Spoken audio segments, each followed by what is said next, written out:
Entrepreneurs Podcast.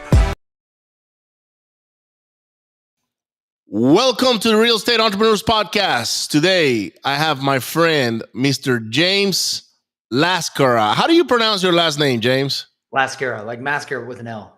Lascara, right? And you're out of Tampa, Florida, correct? Yes, sir. We're here.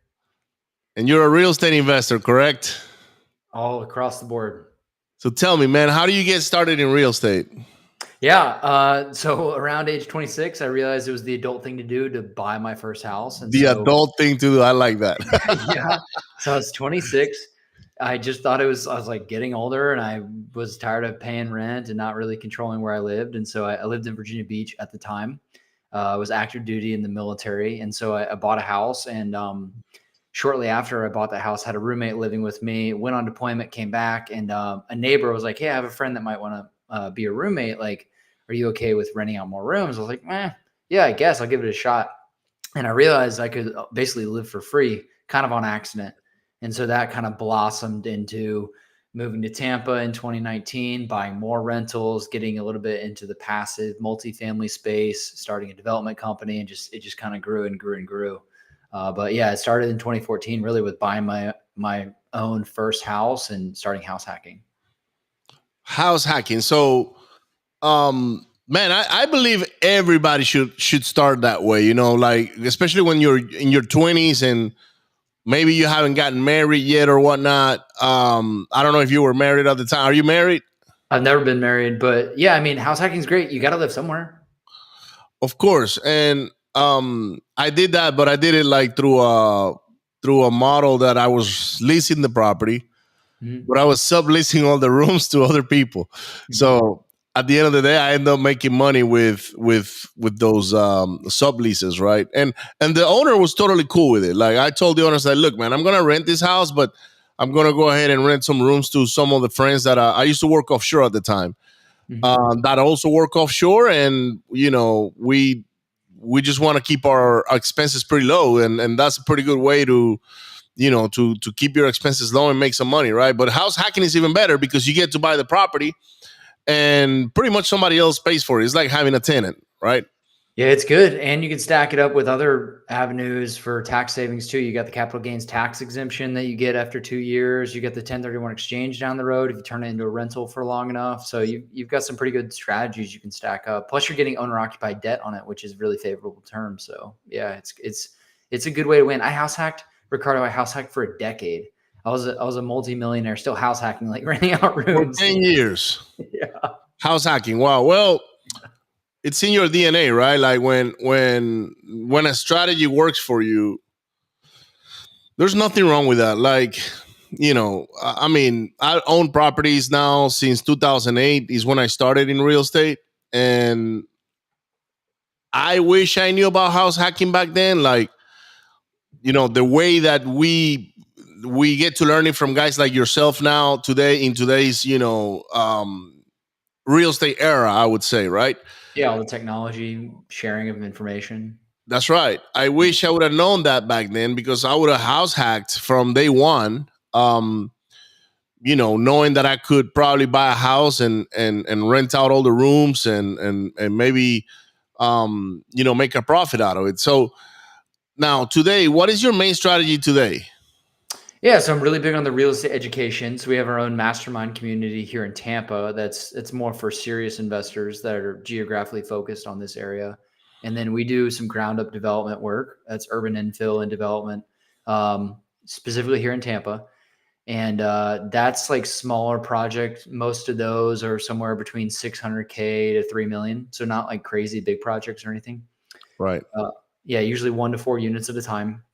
And then we allocate equity for multifamily syndications, but most of them are multifamily. Good deal. Okay. Now, after your first house hacking experience, what happened after that? Like, what was the next step?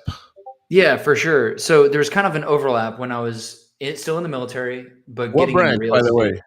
What's that? What branch in the military? Navy. Yeah. All right. What did you do in the Navy? I spent my whole time in the SEAL teams. Okay, so you were a Navy SEAL. Yeah. Thank you for your service. I was in the Navy as well, but I was an engine man. So I was stationed on the USS Gladiator, Holy cow! MCM-11. Yes, What sir.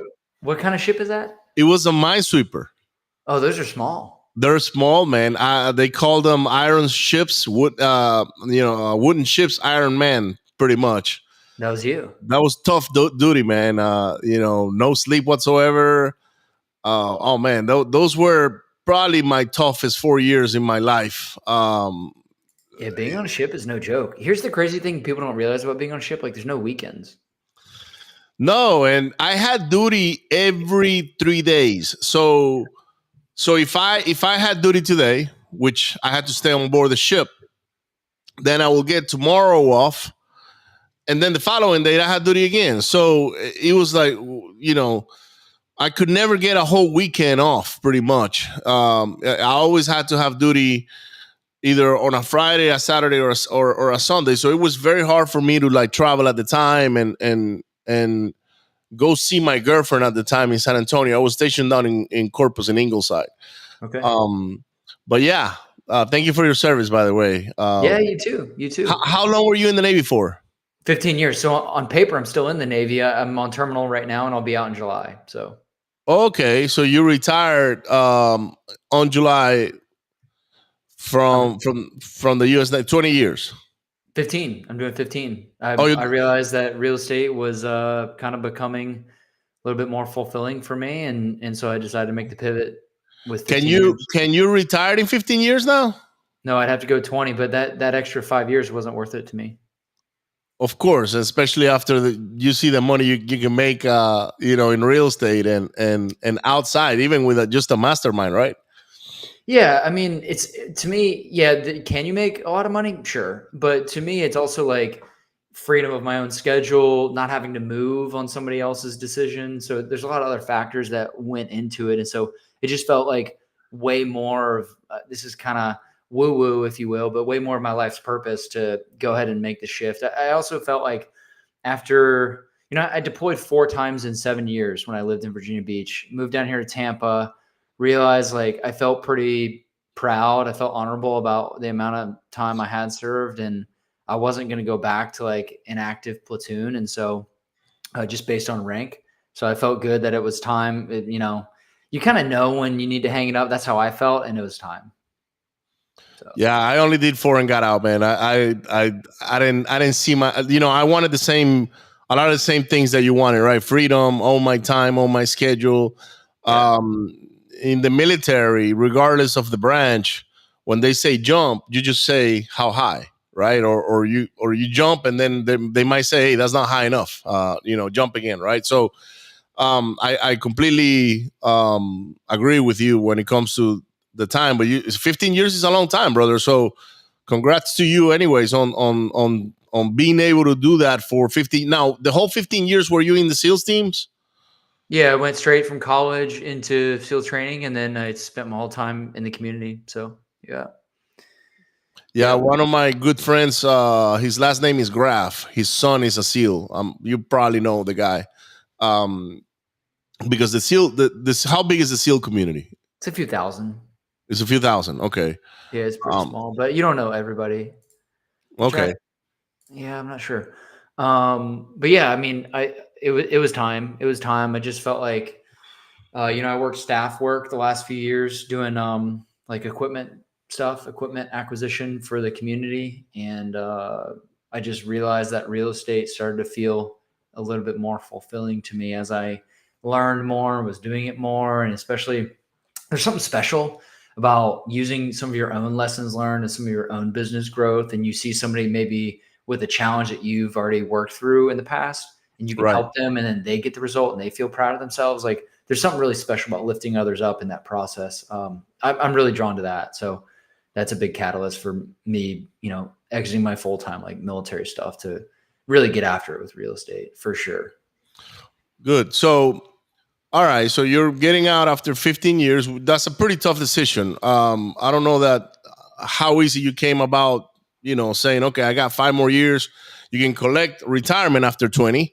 Or you say, I'm going to give that up and I'm just going to go straight into real estate full time and become a millionaire with it, right? And not have to rely on a retirement plan by the military or Social Security or anything like that, right? Yeah, for sure. When you really like mathematically, you think about it, my retired pay would be 50% of my base pay at the time of retirement, which is like Right, you maybe get 60K taxed annually. right. Like if you can earn an extra $1 million in the next 5 years and just put that into an investment that earns 6%, that's not hard to find at all. That's Like right. then it's worth it. The one thing that got me to think about getting out was, man, I hate to say this, but there was a lot of mediocrity, and probably in the Navy, in the SEAL team is not that way, because you guys are the best of the best when it comes to the U.S. Navy, right? And you go through a lot of stuff to make it as a Navy SEAL, but on in the regular Navy, where I was, oh, I was just sick and tired of people, being mediocre, and they wouldn't have goals either. Like, I remember one of my supervisors, when we were on the ship, he will say, "Man, I just want to retire so I can go to Walmart and greet people." And I'm like, "What are you talking about? Like, you know, why do you want to go to Walmart and greet people?" Like, well, I'm burned out. I'm old already, and he's only 38 years old. And I'm like, wait a minute, is that who I want to be when I'm 38? Yeah, No that's way, wild. That's right? wild. So I saw a lot of that, and a lot of the politicking too. That the military is only one way, right? You can't really impose yourself onto others, but um, this is a whole different lifestyle, right? So now you got out, you did the house hacking. Now you're doing or what did you do after that, real estate wise? Yeah, so we have the multifamily equity, the syndication equity Right. model where we invest in it personally, but then we also Now, did you start right away into multifamily, or no, you didn't flip houses or did some wholesaling, or? I've done a few like handfuls here and there, but the syndication stuff, I was investing as an LP and I started to kind of take a heavier hand in investor relations and started sharing deals with my network. And so certain operators, some of them like more vetted, trusted partners, are like, hey, do you want to help us and maybe co-sponsor this deal and get a share of the general partnership stake? And so that's how we kind of started that. And then we have a debt structure that we also do with our capital company, where we basically take in debt from investors at like an 8 or 10% fixed return for 12 to 18 months. And then we'll deploy that in our development business. So that's kind of our capital company right there. Did you get any coaching for learning those strategies, or how did that happen? Like, how do you learn about that? Just naturally, like I don't ever think that I'm the smartest person in the room, but I pay attention when I think other people that are smarter than me share lessons or knowledge. I'm like, oh, that's a really good thing. And so I try to surround myself with those people who are Right. smarter than me. I think that's a really productive thing to do, especially if you're starting out. That really helped me. And I'm in a few other groups too. I know we're in family together. I'm in like a military and veteran group. I'm in another group that's specifically for capital raising. So I'm in different groups that there's community and collaboration in those as well, which helps. Good deal. Yeah, I'm.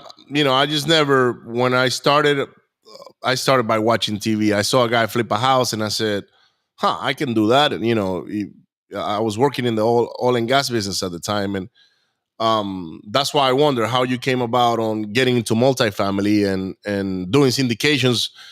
I believe those are more advanced strategies than just buying a property with hard money and flipping it and turning it into a pretty house, right?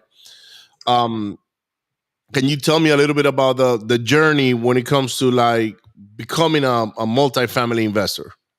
Yeah, for sure. I think a big thing is vetting the operator. You need to know that somebody has the capacity to solve problems, right? Like, better than anybody, Ricardo, like every deal has problems. There's not a Yes. single deal in real estate I've ever done where it's like, that went way smoother than I No, ever expected. that's our job, is to solve those problems. That's it. Yeah. So, I mean, multifamily is no different. And so, whether that's you're running behind on schedule on the value add, or you've got to project forward and make sure your debt isn't going to totally sink the project underwater because you didn't project that that the rates were going to go up. So stuff like that, people who have some seasoned experience, make sure you're working with them. I find a lot of the success is also really checking your assumptions. Check yourself in terms of assumptions, right? Like, hey, we've seen rent growth from 2020 to 2023 be like 12%, 15% some years.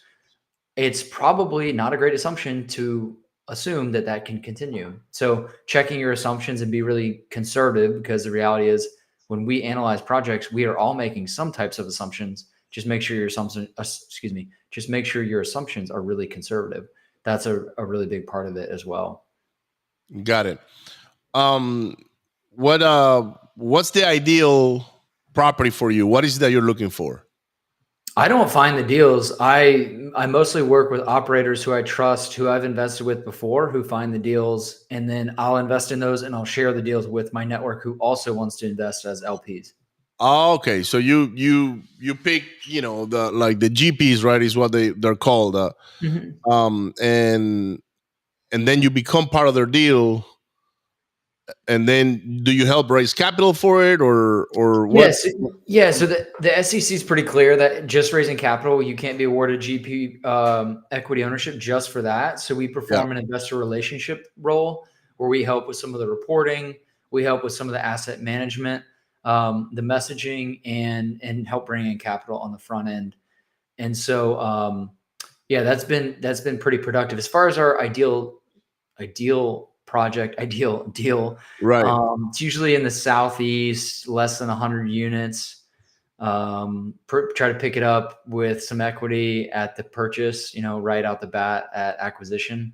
And then typically want to get fixed rate debt. And the typical raise is somewhere between usually 1.5 million to 4 million of equity. Okay. And then you finance the rest with a bank. Yep. Yeah, it's basically, can you from an investor perspective, right? So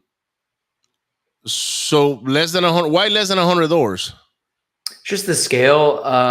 It's just the scale of the deals that we did all of 2024. We raised between $4 and $5 million of equity, including my own money, in 2024 into projects, and that's what the typical deal looked like was.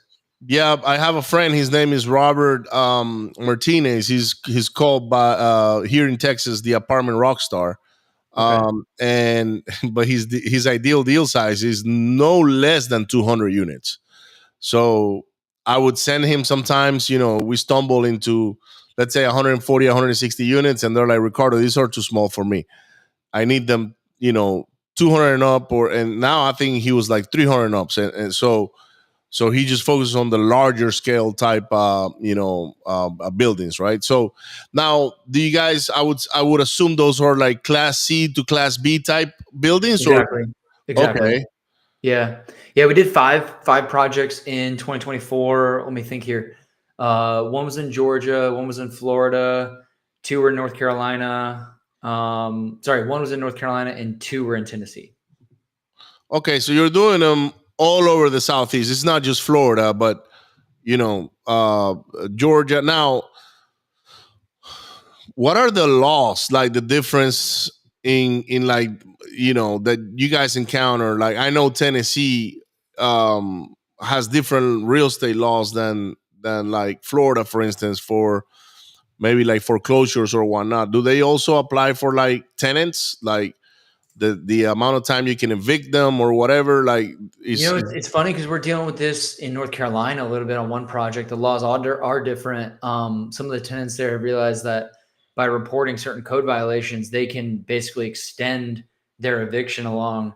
That is something to certainly take into account. That's why it's good to partner with a pretty seasoned operator, because they can, whether it's through finding the right legal support or finding the right actual rules and enforcing it, weathering that storm is something that you want to do for the protection of your investors. So they're managing that pretty well, but contrasting that to some place like Florida's pretty landlord friendly. The Florida landlord tenant statutes, they're pretty clear. Yeah, Texas is the same way. I live in Texas, and they don't pay, they're out pretty much, in 30 days or whenever the sheriff conducts the eviction. So I asked because I've seen that like foreclosure laws in Tennessee are different as well. So I'm going to assume only that there are other laws for tenants or whatnot, right? On the now, is it only multifamily, or you guys do commercial, like maybe like strip malls or Yeah, we would. storage units? Yeah, we would. I've mostly done multifamily and hotels. One of our projects in 2024 was co-sponsoring a boutique hotel renovation. Pretty interesting project. It's in like the Smoky Mountains of Tennessee. So that's a pretty cool one. But yeah, it's historically been mostly multifamily. I would do strip center, but just haven't found I haven't found the right deal to plug into. I also Okay, don't want to be spread too thin across like so many different of asset course. classes and projects. Yeah. Then it's a jack of all trades, master of none, right? So it's like they say, the riches are in the niches. Um, so you're focusing only on the multifamily for now. Do you do any fix and flips in like Tampa or none of that? No, we do some entitlement work with our developments. So we have two that we actually own. We have another under contract right now that's like a 2 month closing. Those are all going to be rezoned, and then when we rezone them, we have a decision to make. We can either sell them to a builder and it's shovel ready. We're just selling dirt basically. Or we can actually bring on a GC per project and take it vertical with custom plans. So we've done some of both before. Lately, I've been enjoying selling the dirt because it de-risks the project immediately, and we Right. make a profit on the front end. So Of course. And yeah, you don't have to manage contractors and deadlines and things of that nature, right? So um what do you say you enjoy the most in the whole real estate, entrepreneurship that you're going through right now? the so we launched a leadership program at the beginning of the year, and it's focused on people that make $250,000 net or more, and leading team sizes of at least 3 total people. Okay. And some of the feedback that we've gotten from that, and how it's really impacted how they're leading their teams, and really the growth that they're seeing, more buy-in from their employees, more organic engagement among their teams. Just that coaching community and education space is something that I really, really enjoy. It's very fulfilling. I did it for a while until I didn't like it anymore. And the Yeah. reason the reason why is, on my case, when I was coaching people on wholesaling and also fix and flips. Um, I just felt like at some point I was trapped in their schedule, not mine, and even though I had it set up, pretty to where I was only coaching certain days, right? And but even sometimes there's a day that you don't really want to coach because you got something else going on, or maybe, on my case, one of my kids is going to a karate tournament, or but I couldn't do it because I'm like, man, I got this coaching call tonight with my community, right? So I enjoyed it for about 2 years until I said no more. So I'm no longer coaching. I only do one-on-ones, and those are like one-offs. Um, but when I was doing it at the beginning, it was very fulfilling because I saw their progress and I saw how they were, being able to become real estate investors pretty much, right? It was once I felt like I was trapped in, like, I was like, man, I don't want to do this anymore. So I quit coaching altogether, and um, I just went a different route. But I can see why you like it, right? Now I'm gonna assume that a lot of those leadership skills that you're teaching throughout your communities, things that you learned while you were in the military, being a U.S. Navy SEAL, right? How do your students that maybe have not been in the military receive that? Like, because let's face it, we're like, people in the military are a different breed than regular, citizens that didn't go through, formal trainings, and especially you being 15 years in it. um you're all about routines and things of that nature, I'm going to assume, right? How do you mix the two? Yeah. So as far as making sure that somebody that enters the program, it's just a 90-day program, by the way. Perfect. We're doing 2 a year. The first one's running right now. The next one will be in June. But I think one comes down to screening. I tell them up front there are going to be application exercises, aka homework, right? Like Right. you need to be ready for that. This program is going to change the way you think. Be ready Okay. for that. Be open to that. We're going to challenge you. Be ready for that. If that doesn't sound good, like just don't do it. I don't want you. I don't need you in the room. I don't want you in the room. Be ready for it to challenge you. So getting, people respect that. People buy into that, and people who don't get it, they're not a good fit for it anyway, and they need to go. I think that's definitely the first thing. And then the second thing is I have these 10 principles. I call it the 10 non-negotiable guidelines the 10 non-negotiable guidelines of elite leadership. And number one is get really great at leading yourself. If you are Right. not great at leading yourself, you will struggle immensely with leading a team. So I get that to them. It's kind of like something I give out to people for free. I don't mind sharing my leadership philosophy, but I get that to our program members before they start. And so they really see that and they understand kind of what they're getting into. What's number 2? Let's go through. Can we go through the 10? Yeah, I don't think I have them memorized. Let me pull this up here. That's pretty good. Pretty good exercise, man. Yeah. Okay, number 2 is it's better to hire for character and hire for character and culture than for skills. You can train for skills. So in that, I'm not saying that skills are unimportant. Their skills are still important, but I place more emphasis on character and culture. I agree with you. You can train anybody. Like the skills can be gained, but not the character. Yeah, absolutely. Have you ever worked with somebody who was like the most talented player on the team, but they had a really terrible attitude? Like that's just not a good member of the organization. It's happening to the Miami Heat right now with what's his name? Their superstar. Oh my God, I had a blank on his name. He refuses to go to practice. He's refusing to like be a team player, and so the Miami Heat has suspended him multiple times. And the guy's making like $50 million a year. It's unreal, now he's been in Miami for a while, but anyhow, he's got the wrong attitude, right? When it comes to being a team player. So Yeah, it's that crazy. that has a lot to do with the character, right? So I completely agree with you on that one. Yeah. Number 3, great leadership will rarely feel fair. So you're going to have to come in early. You're going to have to care more. You're going to have to show up late. You're going to have to do things when you didn't think you'd have to. You'd have to make decisions you didn't think anybody else should have to make. So great leadership will rarely feel fair. I didn't say never, but rarely. If you're looking for it to feel fair, you're in the wrong spot. Okay, so number 4.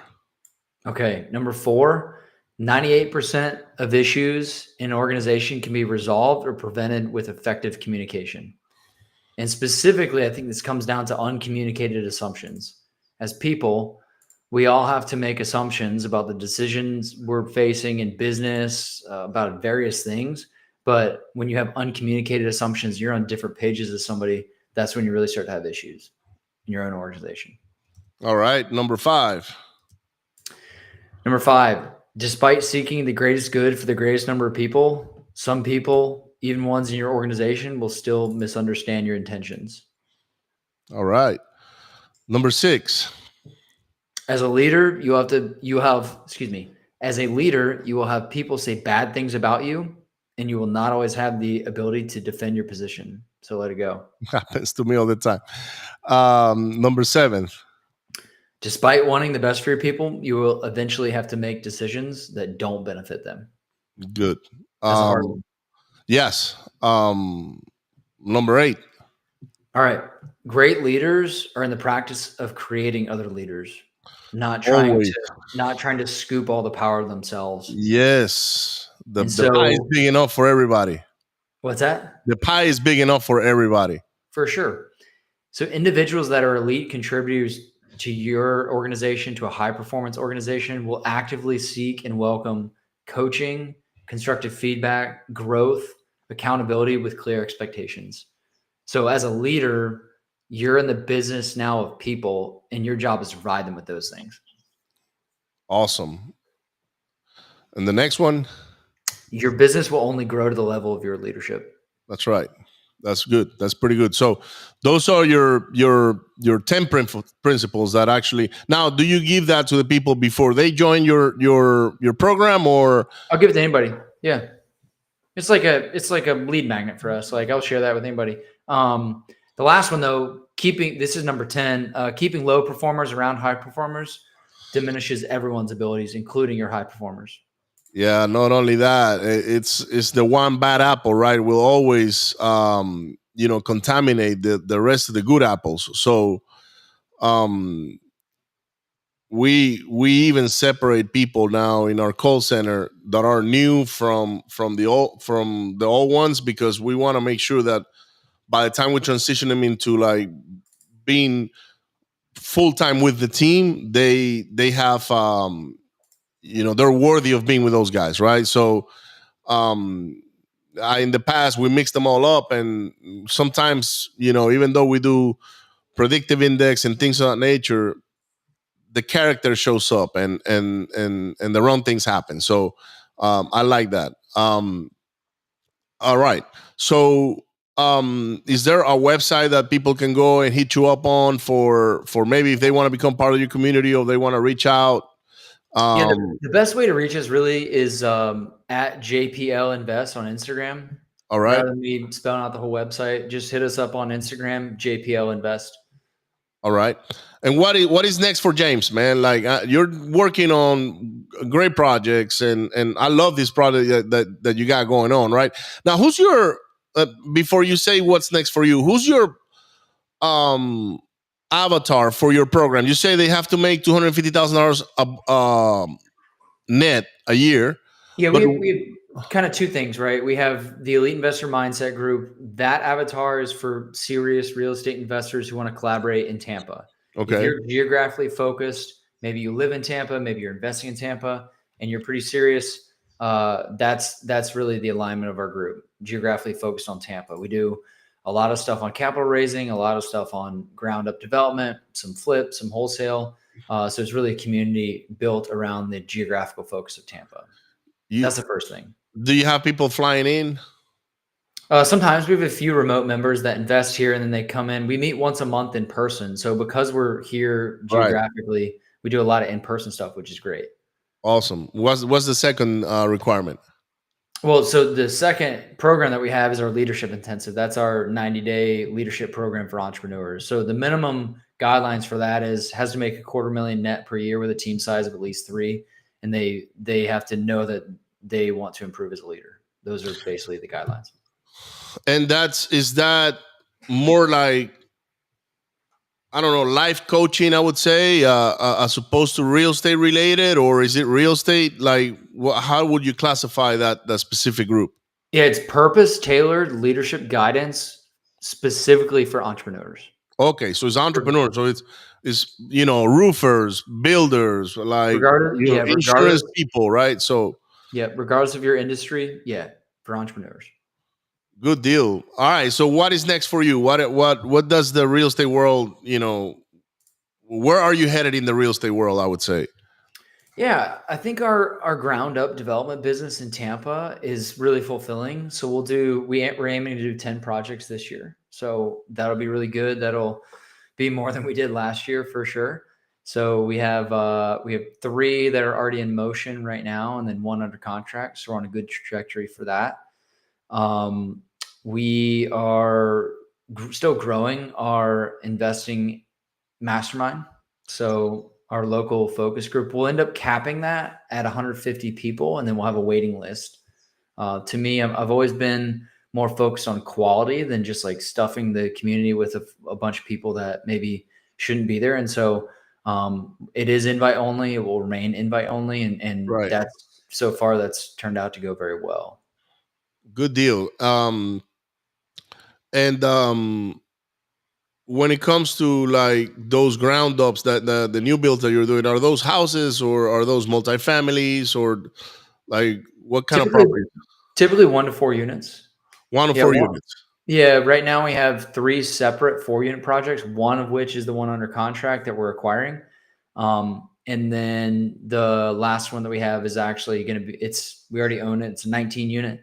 that we're demolishing and then going to go vertical with new plans for a 30 unit. That one's kind of cool because it's in an opportunity zone, which carries a lot of tax benefits. Right. And do you stick to Tampa only, or do you also go to the surrounding areas? Like, let's say, there's a city in between Orlando and Tampa. I forget the name right now. Lakeland. Lakeland, yes. Or is that too far for your projects? I wouldn't operate a deal myself. I would partner though with somebody. Of course, with somebody local that knows the local city, the code enforcement department. What is the most challenging thing that you have encountered in your business, James? Well, let me speak for something we're seeing right now. Delays that are outside our control is just super frustrating, super challenging. We're dealing with permit issues with the city sometimes that just take way too long for such a simple thing. So I was talking with an investor earlier today. They're breaking ground today on a 2-unit townhome project in a neighborhood called Seminole Heights here in Tampa. They submitted their permit and they're pretty on top of it. They're a pretty good crew. They submitted their permit in October. That's kind of crazy. And they haven't been able to start. Yeah. And they're paying interest on their money and all of that, right? On the meantime, so Yeah, well, most construction financing isn't going to close until you have a permit. So they either had to get a land loan or they just cover it in cash. Normally, for our business, we cover it in cash until we have the permit ready. So they shouldn't have had too many holding costs, but yeah, it's just the opportunity cost, and you're paying taxes and stuff. Okay. So permitting, right? Like one thing I realized when I was doing house flips is that in the large city, on the large metro areas, permitting was like that. It was like it took a long time. It took a lot of effort, and in the city, in the smaller cities or towns around Houston, for instance, where I live, those towns tend to move quicker. So when it comes to permitting, because they really want investment in those little towns, and especially if they're like blue collar, like I don't know, like maybe Sefner. I don't know if like Sefner, Florida, they have their own town hall or whatnot because they're considered a city probably. So they move different when it comes to the permitting. But that's what I found out on the house flipping business is that. And for a long time, I just stayed away from the metro areas because I'm like, you know what? I just rather go to the surrounding areas where things move a little quicker. I get that. Yeah. Awesome, brother. Well, if people want to get in touch with you again, is what was the handler on Instagram? Yeah, JPL. Here, I'll type it in the chat here. JPL Invest on Instagram. Instagram. Also, if you have a website, I'm okay. That you put the website, that way they can get in touch with you. Yeah, Poseidon25.com. That's our development business. So we got a lot of links there. So POSEIDON25.com. Awesome. Well, James, thank you so much for coming in today, brother, and sharing your experience with us. And if you got anything else to say, what is the one thing you would say to maybe somebody that's getting started in the real estate business today? Yeah, so don't take undue risks, but a lot of people are probably waiting to feel like they have a perfect plan to start out. And I would encourage you to not do that. I would encourage you to start and then refine your plan as you learn things. Don't feel like you have to be perfect to start. Just start. Perfect. Well, thank you so much, James. I appreciate you, brother. You have a great day. For those of you that are tuning in, find James. Make sure you send him a message. If you're in the Tampa area, James has a great group. Reach out. You're going to be in pretty good hands. And with that being said, we'll see you on the next one. Thank you.